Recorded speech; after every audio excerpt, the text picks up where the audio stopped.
Sports கைடன் யூனிவர்ஸுக்கு வணக்கம். இது Sathya present sports guidance the boundary line show with Muthu. CSK versus Sunrisers match நடந்து முடிஞ்சிருக்கு. இந்த மேட்ச்லையும் சிஎஸ்கே தோத்து போயிருக்கிறாங்க. சன்ரைசர்ஸ் தானே கொஞ்சம் ஜெயிக்கிறதுக்கான வாய்ப்பு இருக்கும் அப்படின்னு சென்னையோட ஃபேன்ஸ்லாம் எதிர்பார்த்துட்டு இருந்தாங்க. பட் அப்படியெல்லாம் எதுவுமே இல்லை. வழக்கம் போல தொடர்ச்சியாக என்னென்ன தப்புகள்லாம் பண்ணாங்களோ அதையெல்லாம் திரும்பி சிஎஸ்கே தோத்துருக்குறாங்க. ஸோ சிஎஸ்கே டீமில் என்னதான் பிரச்சனை, எதனால தான் இப்படி தோத்துக்கிட்டே இருக்கிறாங்கன்னு சொல்லிட்டு முத்துக்கிட்ட நிறைய விஷயங்கள் பேசி தெரிஞ்சுக்கலாம் வாங்க.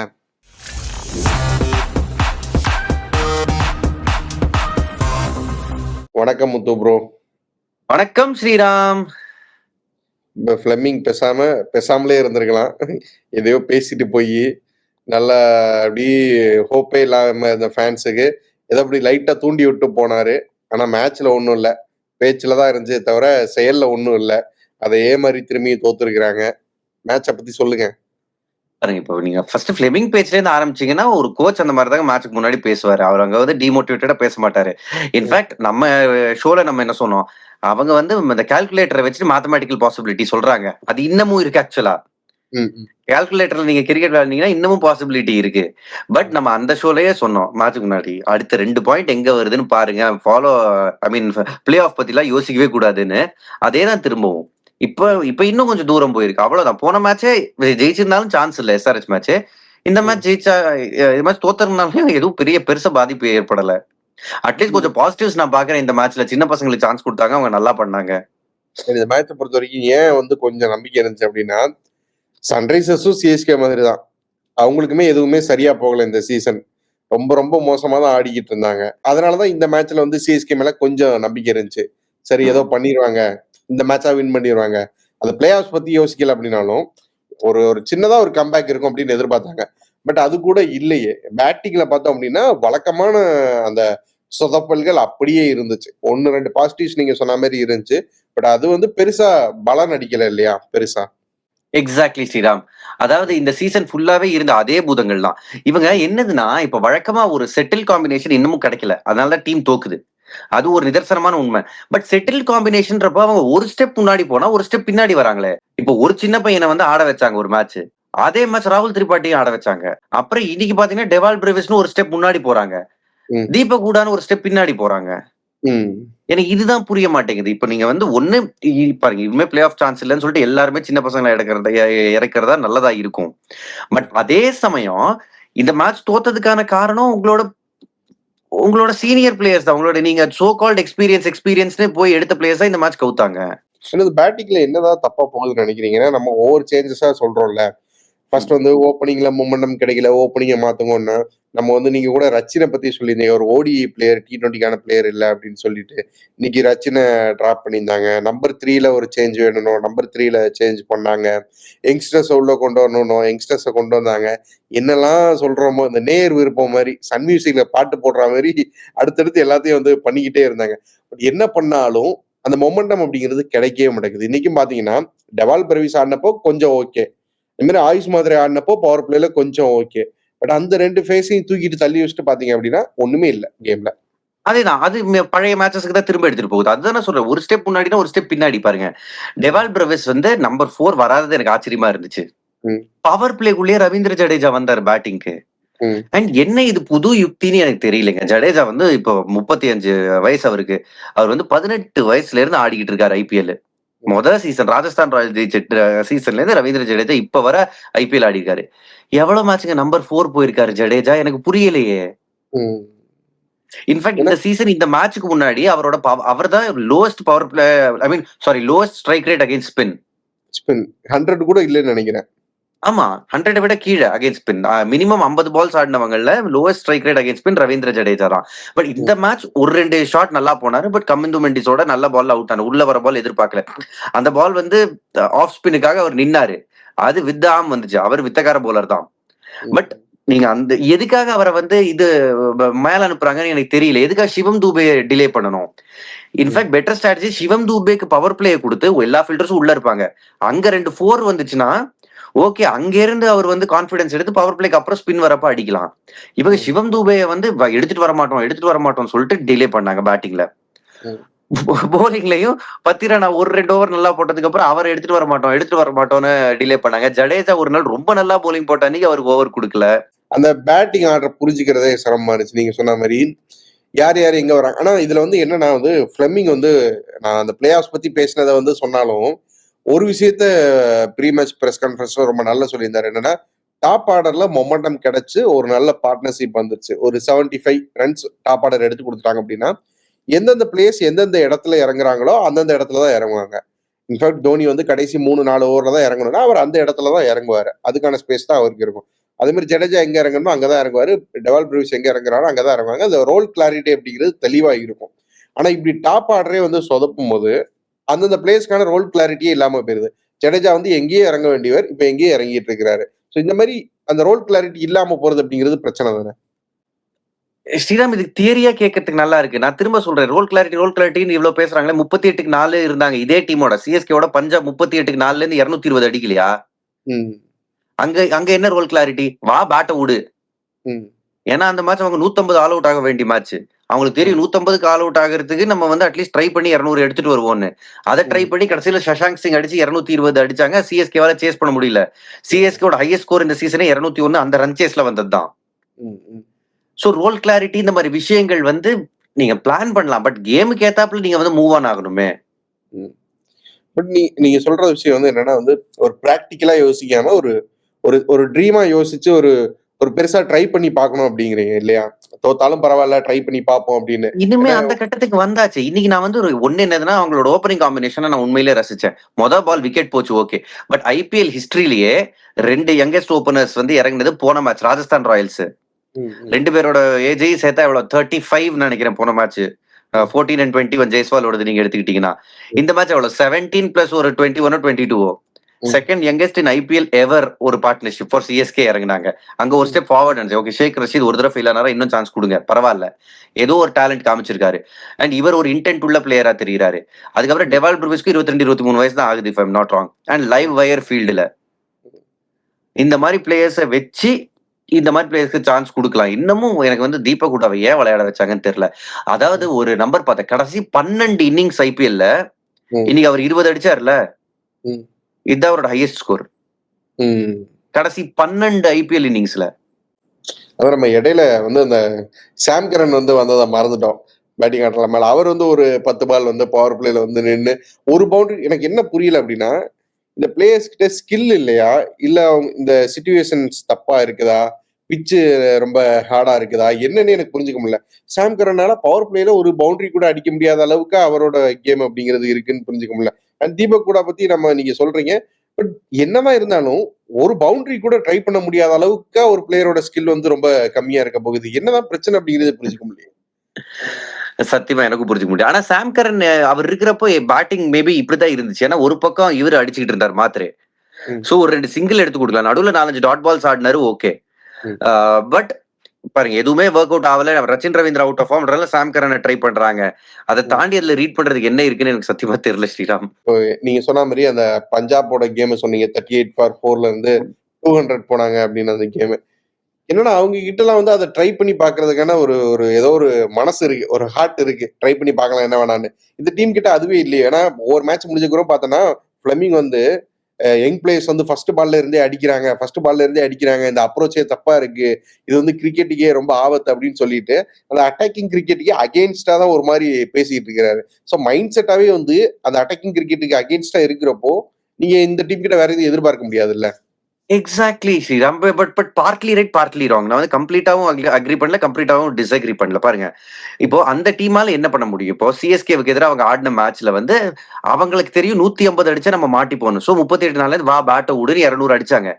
சிஎஸ்கே இன்ஃபேக்ட் என்ன பண்ணுவாங்கன்னா அங்கேருந்து ஒரு சேஃப்டி ஃபர்ஸ்ட் அப்ரோச். சரி நம்ம வந்து 160 வச்சு ட்ரை பண்ணலாம். இன்னைக்கு மேட்ச்ல 180 வந்திருக்கணுங்க. ம். ஸ்கோர் சொல்றேன் பாருங்க. 12 ஓவர்ல டீம் வந்து 100 அடிச்சாச்சு.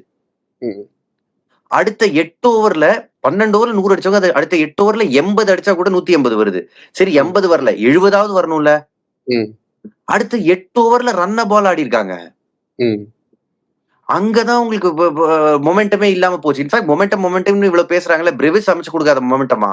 ம். அந்த கேட்ச் ஒரு மேஜிக்கல் கேட்ச் பிடிச்சிட்டாரு கவிந்து மெண்டிஸ். டோர்னமெண்ட்லயே பெஸ்ட் கேட்ச் பிடிச்சிட்டாரு.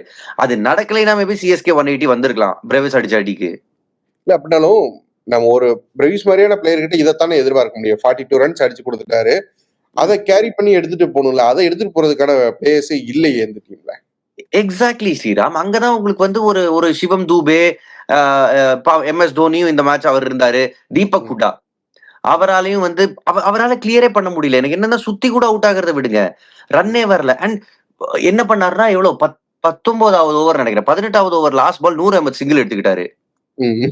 இவரும் ஓடினாரு. அடுத்த ஓவர் பால் டாட், 2வது பால் அவர் அவுட். அப்புறம் கலீல் வந்து நீட்டா ஃபார்வர்ட் டிஃபென்ஸ் வைக்க வேண்டியது இருந்துச்சு. ம். சரி. சூப்பரான சரி, ஆட்டம். அதுக்கப்புறம் தீபக் ஹூடா வந்து ஸ்ட்ரைக் எல்லாம் வச்சுக்கிறாரு. சரி, ஓகே, ஒரு 6 அடிங்க. ஒரு 4, ஒரு நோ பால் 6 மாட்டுச்சு, ஒரு ஃபுல் டாஸ் பால். அது ம். மட்டும் தான் ஒரே 6 வந்துச்சு. ம். சோ அந்த ஸ்டேஜ்ல ஒரு 17th 18th தோனியோட விக்கெட்ட குரூஷியலா எடுத்தாங்க அந்த ம். பர்டிகுலர் ஃபேஸ்ல. ம். அதுக்கப்புறம் பேட்டிங்ல டெப்த் இல்ல. ம். நீங்க பேட்டிங்ல டெப்த் இல்ல அப்படிங்கிறது, பேட்டிங்ல அவங்க ஃபெயிலியர் ஆகுறது ஆப்வியஸா தெரியுது. நம்ம சாய் பார்த்தோம்னா, ரன் ரேட் வந்து இவங்க தான் வந்து least run rate. Balls per boundary இவங்க தான் வந்து ரொம்ப அதிகமா. 6 பாலுக்கு மேல தான் ஒரு பவுண்டரியே வந்து அடிக்கிறாங்க. சிக்ஸஸ் இவங்க தான் கம்மியா அடிச்சிருக்கிறாங்க. பின்னாடி என்ன ஒர்க் பண்ணுவாங்க? அந்த டீம ஏதாச்சும் மாத்துவாங்களா பின்னாடி? இல்ல வேற ஏதாச்சும் டெக்னிக்கா ஏதாச்சும் மாத்துவாங்களா? என்ன யோசிப்பாங்க ஒரு டீம் இந்த மாரி ரெக்கார்ட்ஸ் இருக்கிறப்ப? அதுக்கு அந்த சிக்ஸஸ் அடிக்கக்கூடிய பர்சனல் யாரோ ஸ்குவாட்ல சான்ஸ் குடுக்காத அந்த மாரி பிளேயர்ஸ் இருந்தா மேபி ட்ரை பண்ணுவாங்க ஸ்ரீராம். இனிமே அதான் ஒரே வழி. சட்டில இருந்தா தானே அகப்பையில வரும். நீங்க இந்த மாரி மெயினா டீம் தான் வேணும்னு நீங்க போனோம். அதாவது என்னதுன்னா, ஆக்ஷன்ல இந்த பிளேயர்ஸ் எல்லாம் எடுத்தப்ப நம்மளே சூப்பர் ஆக்ஷன்னு தான் நம்மளும் சொன்னோம். நான் ஒத்துக்கிறேன். நானும் சொன்னேன்னு. ம். பட் எல்லாருமே இப்படி சேர்ந்தாப்ல கவுருவாங்க அப்படின்றது எனக்கு தெரியாம போச்சு ஸ்ரீராம். அந்த எக்ஸிகியூஷன் அப்படிங்கிறது ஆன் பேப்பர்ல பாக்குறப்போ, சிஎஸ்கே இதுக்கு முன்னாடி எக்ஸ்பீரியன்ஸ நம்பி போயிருந்தாங்க. இப்போ எக்ஸ்பீரியன்ஸ் நம்பி போயிருக்காங்க. அவங்களோட சக்சஸ் ஃபார்முலா படி போயிருக்காங்க அப்படின்னு தான் எல்லாருமே நெனச்சாங்க. பட் எக்ஸிகியூஷன்ல வந்து பிரச்சனை நடக்கிற போறது தானே எல்லாமே வந்து தப்பா போகுது. எக்ஸாக்ட்லி. அண்ட் எக்ஸ்பீரியன்ஸ் எடுத்தப்ப நம்ம வந்து சாம்பியன்ஸ் எடுத்தோமா? ம். ராயுடு சாம்பியன்ஷிப் எக்ஸ்பீரியன்ஸோட வந்தாரு. ஹர்பஜன் சாம்பியன்ஷிப் எக்ஸ்பீரியன்ஸோட வந்தாரு. வாட்சன் அதே மாரி சாம்பியன்ஷிப் எக்ஸ்பீரியன்ஸோட வந்தாரு. ம். அந்த மாரி பிளேயர்ஸ் வெளி டீம்ல இருந்து வரலையே. நம்ம எடுத்ததும் வந்து கொஞ்சம் அவங்களோட அந்தந்த டீம்ல பிளேயிங் 11ல ரெகுலரா இல்லாத சீனியர் பிளேயர்ஸ் தானே எடுத்தோம் எக்ஸ்பீரியன்ஸ் நம்பி. ம். தீபக் ஹூடா இதுக்கு முன்னாடி எல்எஸ்ஜி ஆடினாருன்னு நினைக்கிறேன். எல்லா மேட்சும் ஆடினாரா? ம். எல்எஸ்ஜியோ ராயல்ஸோ ஏதோ ஒண்ணு ஆடினாரு. எல்லா மேட்சும் ஆடினாரா? இல்ல. டிராப் பண்ணிட்டே இருந்தாங்க. திரிபாட்டி எல்லா மேட்சும் ஆடல. டிராப் பண்ணிக்கிட்டே இருந்தாங்க. சோ பழைய டீம்ல செட்டில் ஆகாத பிளேயர்ஸ் எடுத்தோம் ஸ்ரீராம். ஃபர்ஸ்ட் இப்ப சாய்ஸ் பிளேயர்ஸ் யாருமே வந்து பழைய டீம்ஸ். விஜய் சங்கர் எந்த டீம்லயும் வந்து ஃபர்ஸ்ட் 11ல வந்து இருக்கிற பிளேயர் கிடையாது. தீபக் கூட ஃபர்ஸ்ட் 11ல இருக்கிற பிளேயர் கிடையாது. ராகுல் திரிபாதி ஃபர்ஸ்ட் 11ல இருக்கிற பிளேயர் கிடையாது. ஸோ இப்படி நீங்க முக்கியமா நம்பி எடுத்த பிளேயர்ஸ் யாருமே வந்து வேற ஏதாவது டீம்ல இருந்திருந்தாங்க அப்படின்னா, அவங்க 11லயே இருந்திருப்பாங்களா அப்படிங்கிறது டவுட் தான். ஸோ நிச்சயமா. அப்படிப்பட்ட பிளேயர்ஸ தான் நீங்க எடுத்துட்டு போயிருந்தீங்க. ஸோ அங்கேயே தப்பு நடந்திருக்கு. இன்னொரு விஷயம் கேட்கணும்னு நெனச்சேன். இந்த பிட்ச பத்தி அதிகமா பேசுறாங்களே. ஏற்கனவே ஃபிளமிங் வந்து பேசியிருந்தாரு. எங்களுக்கு ஹோம் அட்வான்டேஜ் இல்ல அப்படின்னு வந்து ஏர்லியாவே பேசியிருந்தாரு. இன்னைக்கு தோனியுமே டாஸ்ல வந்து பிட்ச பத்தி பேசினாரு. 2010க்கு முன்ன வரைக்கும் இந்த பிட்ச் வந்து நல்லா இருந்துச்சு. எங்களுக்கு கொஞ்சம் சாதகமா இருந்துச்சு. பட் அதுக்கப்புறமே பிட்ச் மாற ஆரம்பிச்சிருச்சு. என்னோட என்னோட ஃபேவரைட் அப்படிங்கிறது 2010க்கு முன்னாடி இருந்த பிட்ச் தான் அப்படின்னு பேசியிருந்தாரு. இந்த பிட்ச் எதுவும் ப்ளே பண்ணிச்சா இந்த சிஎஸ்கேயோட தோல்விகள்ல? இல்லங்க. இவங்க என்ன எக்ஸ்பெக்ட் பண்றாங்கன்னா, பிட்ச் வந்து பயங்கரமா திரும்பணும்னு எக்ஸ்பெக்ட் பண்றாங்க ஸ்ரீராம். அதான் ம். இன்னைக்கு வந்து கிட்டத்தட்ட ஒரு பெட்டர் விக்கெட் குடுத்திருந்தாங்க. அதான் சிஎஸ்கேக்கு ஏத்த மாதிரி டர்ன் ஆகுற விக்கெட் இருந்துச்சு. இன்னைக்கு டியூ கவுத்துச்சு. ம். அது ஒரு முக்கியமான ஃபேக்டர் இன்னைக்கு. ம். டியூ வந்து கவுத்து விட்டுருச்சு. ஸோ பிட்ச் வந்து அண்ட் இப்ப பிரசன்டேஷன்ல பேசுறப்போ தோனி சொன்னாரு. இந்த மாரி அவங்களும் ரொம்ப நாளா ட்ரை பண்ணிட்டு தான் இருக்காங்க. பட் அந்த பழைய பிட்ச் அமைய மாட்டேங்குது. இன்ஃபாக்ட் 2008, 2010லாம் பிட்ச் வந்து அவ்வளவா திரும்பாதுங்க. நல்ல பவுன்ஸ் இருக்கும் விக்கெட்ல. ம். ம். நல்ல பவுன்ஸ் இருக்கும். ஃபாஸ்ட் பவுலர்ஸ் கொஞ்சம் என்ஜாய் பண்ணுவாங்க இந்த மாரி பிட்ச்ல பவுலிங் போடுறதுக்கு. ம். அதுக்கப்புறம் தான் வந்து கொஞ்சம் ஸ்பின்னர்ஸ் நெறைய எடுக்க எடுக்க கொஞ்சம் பிட்ச் ம். வந்து ஸ்பின்ன நோக்கியே போயிட்டு இருந்துச்சு. அண்ட் ஞாபகம் வச்சுக்கோங்க, இது வந்து ஒரு ரெகுலர் டெஸ்ட் வென்யூ ம். சேப்பாக்ன்றது. சோ டெஸ்ட் மேட்சஸ்க்கு இந்தியா என்ன மாரி ஹோம் கண்டிஷன்ஸ் பிரிஃபர் பண்ணாங்க, அதுவும் மேபி ஒரு பார்ட் ப்ளே பண்ணியிருக்கலாம். பட் ம். போன ஐபிஎல் அண்ட் வேர்ல்ட் கப் வந்ததுல இருந்தே வந்து பிட்ச் வந்து 2023 வேர்ல்ட் கப் ம். நடந்துச்சுல. அப்ப வந்து பிட்ச் ரீலேஸ் அதுக்கு முன்னாடி பிட்ச் ஃபிளாட் ஆகணும். வேர்ல்ட் கப்ல எல்லா மேட்சும் நல்லா இருக்கணும்ன்றதுக்காக ஒரு பிட்ச ரெடி பண்ண. ஐ திங்க் அந்த ட்ரெண்ட்ல தான் தொடருது. பட் ம். பிட்ச் எல்லாம் குத்த சொல்றதெல்லாம் ரொம்ப இது ஸ்ரீராம். ஏன் கேகேஆர் ஸ்பின்னர்ஸ் இங்கேயும் வந்து நல்லா தானே பண்ணிட்டு போனாங்க. ம். குணால் பாண்டியா நல்லா, சூர்யா சர்மா நல்லா பண்ணாரு. ம். அந்த டீம்ல இருக்கிற பிளேயர்ஸ் நல்லா பண்றாங்க. இவங்க பிளேயர்ஸ் நல்லா பண்ணலன்றது ஒத்துக்கணும். அல்டிமேட்லி கைய மீறி போயிருச்சு. நெறைய வந்து ஓட்டைகள். அடைக்க முடியல எந்த ஓட்டையும், எந்த பிரச்சனையும் தீர்க்க முடியல. இல்ல, அதான் இன்ஃபாக்ட் இன்னொரு ஸ்ட்ரக்லிங் பாயிண்ட் என்னதுன்னா, பத்திரனாவுக்கு வந்து அந்த ஓவர் நம்பர் 13ல இருந்து 19 வரைக்கும் குடுக்கறது ஸ்ரீராம். இப்போ அது வந்து ரொம்ப கஷ்டம். 4 ஓவர் ஆன் அ ட்ராட் போடுறது எந்த ஃபாஸ்ட் பவுலருக்குமே கஷ்டம். ம். ம். நம்ம சொல்லலாம் டெஸ்ட் மேட்ச்லலாம் வந்து ஒரு ஸ்பெல் 6 ஓவர் போடுறாங்க, ஒன் டேல போடுறாங்கன்னு. அந்த மாரி பவுலர்ஸ் ரொம்ப ரொம்ப கம்மி. அண்ட் அவங்கலாம் long format players. Pathirana long format ஸ்ரீலங்காவுக்கு வந்து டெஸ்ட் மேட்ச்லாம் விளையாடுற பிளேயர் கிடையாது. ஸோ அவர் வந்து 4 ஓவர் தொடர்ந்து full throttle high pressure overs போடுறதுக்கு செட் ஆக மாட்டேங்குது. அதனால தான் நம்ம ரன்ஸ் இது விக்கெட்ஸ் பாக்குறோம். இன்ஃபேக்ட் போன சீசன் வந்து மிடில் ஓவர்ஸ்ல விக்கெட்ஸ் எடுத்திருந்தாரு. இந்த சீசன் அவர் எடுத்த 7 விக்கெட்டும் டெத்ல தான் வந்திருக்கு. டெத்ல இன்வேரியபிளி உங்களுக்கு விக்கெட் விழும்ல. பேட்டர்ஸ் வந்து ரொம்ப ஹார்டா போவாங்க. நான் எக்ஸாம்பிளுக்கு வந்து ஒரு பும்ராவை எடுத்துக்கிறேன். பெஸ்ட் போலர் இந்த லீக். அகைன் ஒரு கஷ்டமான ஆக்ஷன்ல இருந்து வராரு. நான் குவாலிட்டியை கம்பேர் பண்ணல, எதுவும் கம்பேர் பண்ணல. ஆக்வர்ட் ஆக்ஷன்ல யாரு பெஸ்ட் நான் பாக்குறேன். பும்ரா இருக்காரு. பும்ராவையே எப்படி யூஸ் பண்றாங்க? பவர் பிளேல ஒரு ஓவர், மிடில் ஓவர்ஸ்ல ஒரு over, and high pressure 2 over போடுவாரு எண்ட்ல வந்து. இவர் அட்லீஸ்ட் நீங்க வந்து பவர் பிளேல ஒரு ஓவர் முடியலன்னா மிடில்லையாவது ஒரு ஓவர் கொடுத்துருங்க. அதுக்கப்புறம் லாஸ்ட்ல பாக்கலாம். கொஞ்சம் வார்ம் அப்பா இருப்பாரு. அப்ப ஒரு ரெஸ்டோட வருவாரு. அது வந்து இந்த மேட்ச்ல ஐ திங்க் கொஞ்சம் ஸ்ட்ரகிள் பண்றாரு. இந்த சீசன் ஃபுல்லாவே நிறைய லெக் சைட் வைட் போடுறாரு. நான் கேள்விப்பட்டது என்னன்னா, இதுக்கு முன்னாடி SA20ல கூட அவர் 2 மேட்ச்க்கு அப்புறம் டிராப் பண்ணிட்டாங்க. நிறைய ரன்ஸுக்கு போனாரு. ஆக்ஷன்ல ஏதோ வொர்க் பண்ணிருக்காரு. இருந்துச்சு. சோ அந்த பிரச்சனைகள் இருந்துச்சு. ஓகே, சிஎஸ்கே வந்து நம்ம ஒவ்வொரு மேட்ச்லயும் வந்து பேசின விஷயங்கள்லாம் திரும்ப திரும்ப பேசுறோம். புதுசா நம்ம பேசுறதுக்குன்னே நிறைய தப்புலாம் வந்து பண்ணிட்டு இருக்கிறாங்க, தோத்துட்டே இருக்கிறாங்க. அண்ட் ஃபைனலா பார்த்தோன்னா SRH வின் பண்ணி இருக்கிறாங்க. அவங்கள பத்தி பேசுறோம். அவங்களுக்கு இது ஒரு வெற்றி. நிறைய தோல்விகளுக்கு அப்புறம் சிஎஸ்கே தோக்கடிச்சு வந்திருக்கிறாங்க. இதுல தோத்து இருந்தா எப்படின்னா, கரடியே காரி துப்பிய புலிகேசி முகத்தில் காரி துப்பினான்னு ஊரில் போய் சொல். அதுதான் இதுல என்ன அப்படின்னா, எனக்கு தெரிஞ்சு என்ன, சிஎஸ்கே வந்து இதுக்கு கீழே எங்கேயும் இறங்க முடியாதுன்னு நினைக்கிறேன். வேணா வந்து -1 -2 டேபிள் இன்னும் கொஞ்சம் இறக்கி சிஎஸ்கே ஒரு இது கீழே போகாதுங்க. இது கீழே போகாது. I think towards end of the season ஒரு 2 வின் இந்த மாதிரி இருக்கிற டீம்ஸ் கிடைக்கும். ஜஸ்ட் கொஞ்சம் மேல போறதுக்கு. பட் SRH எடுத்துப்பாங்க. முதல் முறை சேப்பாக்குல ஜெயிச்சிருக்காங்க. பேட்டிங்குமே கொஞ்சம் ஸ்ட்ரகிள் இருந்தாலும் அந்த 150 அப்படிங்கிறதுனால கொஞ்சம் நின்று ஆடிட்டாங்க இல்லையா? இது கொஞ்சம் நல்லா இருந்துச்சு. ஏன்னா SRH இந்த மேட்சை வந்து இந்த மாதிரி மேட்சஸ் வந்து விடுறதுக்கு தான் வாய்ப்பு அதிகம் இருக்கும். ஏர்லியா விக்கெட்ஸ் போறப்போ. RRனா சொல்லுங்க. SRH அப்படி இல்ல. SRH இந்த சீசன் ஒரு ரெக்கார்ட் சேஸ் பண்ணிருந்தாங்களே. இல்ல சொல்றேன், அது கம்ஃபர்டபிளா இருந்தாங்க. பட் இன்னைக்கு விக்கெட்ஸும் போச்சு இல்ல. இன்னைக்கு விக்கெட்ஸ் போச்சு. அங்கதான் இன்டெலிஜென்ட்டா பண்ணாங்க.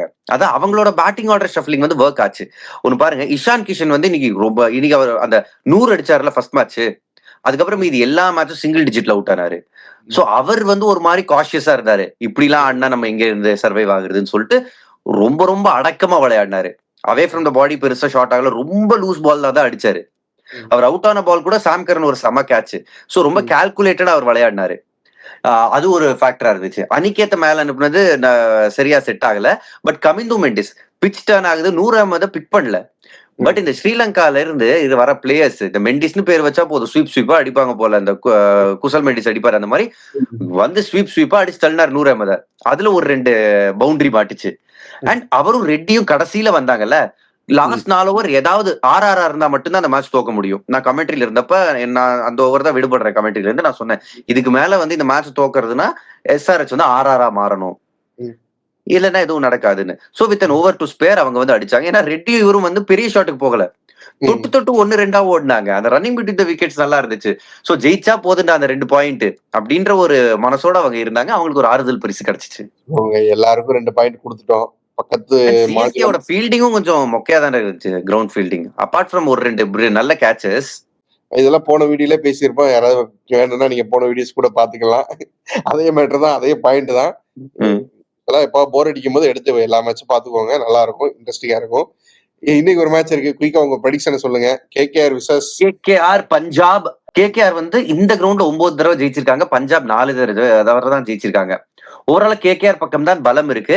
பட் கடந்த 2 முறையும் இந்த டீம் விளையாடுறப்போ நிறைய பெரிய ரெக்கார்ட்ஸ் பார்த்துருக்கோம். Lowest run chase, lowest defended Punjab தான் பண்ணாங்க. ஹையஸ்ட் ரன் சேஸ் இதே டீமுக்கு எதிராக பஞ்சாப் தான் பண்ணாங்க. சோ லாஸ்ட் 2 கேம்ஸ் அவங்க 2 எக்ஸ்ட்ரீமையும் பார்த்துட்டாங்க. சோ பஞ்சாப் தான் ஜெயிக்கணும். பட் எனக்கு தெரிஞ்சு KKR ஏதோ புல் ஆஃப் பண்ணுவாங்களோன்னு தோணுது. KKR ஸ்ட்ரகிள் பண்ணிட்டு இருக்காங்க. ஆன் அண்ட் ஆஃபா தான் இருக்கிறாங்க. கன்சிஸ்டன்சி இல்ல. சோ என்ன நடக்குன்னு பார்க்கலாம். அண்ட் பஞ்சாப் தான் ஸ்ரேயாஸ் ஐயர் கேப்டன்சி அவங்களோட ஃபார்ம் எல்லாம் பாக்குறப்போ எனக்கு பஞ்சாப் தான் தோணுது. நான் KKR எடுக்கிறேன் ஸ்ரீராம். KKR ரிஸ்க் எடுக்கிறீங்க, பார்க்கலாம் அப்படின்னு. Okay Sriram, thank you.